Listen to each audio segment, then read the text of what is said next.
জেলার যে সমস্ত নেতৃত্বকে দেখলাম কংগ্রেসের হয়ে ভোট করা, তৃণমূল প্রার্থীকে হারানোর চেষ্টা করা, অপূর্ব সরকার কেউ নয়, কিন্তু মমতা ব্যানার্জির প্রার্থী অবজারভার ছিলেন শুভেন্দু অধিকারী, তাদের প্রার্থী তার দিকে যারা হারানোর চেষ্টা করলেন, দুঃখের সঙ্গে জানাচ্ছি। আমরা দলের সম্মিতির কথা বলছেন, দল খুব ভালো জায়গায় যাবে এ কথা বলছেন, কিভাবে যাবে? যারা বিরোধিতা করলো আজকে দেখছি জেলাতে তারাই বেশিরভাগ নেতৃত্ব দিচ্ছে। মানুষ খেপা গেলা বোঝে না, এইগুলো কে দেখবে?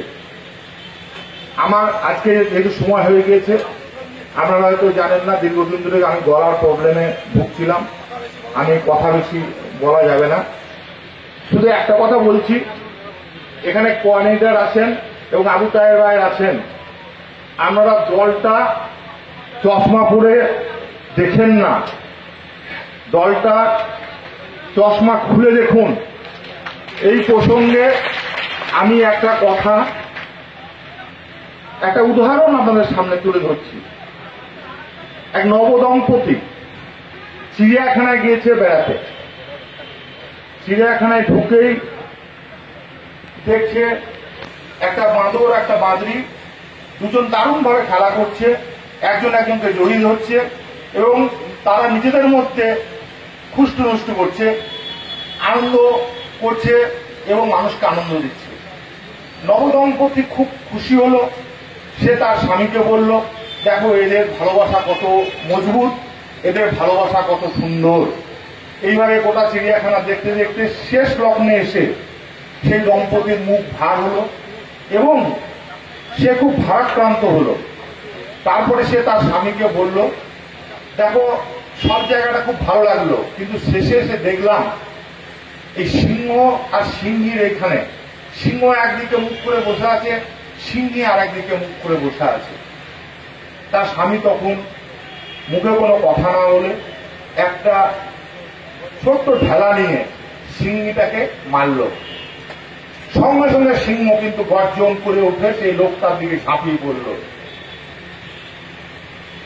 সেই ভদ্রমহিলা, ওনার স্ত্রী, তিনিও ঘাবড়ে গেলেন এবং সিংহ এবং সিংহে একসঙ্গে প্রতিবাদ করতে লাগলো।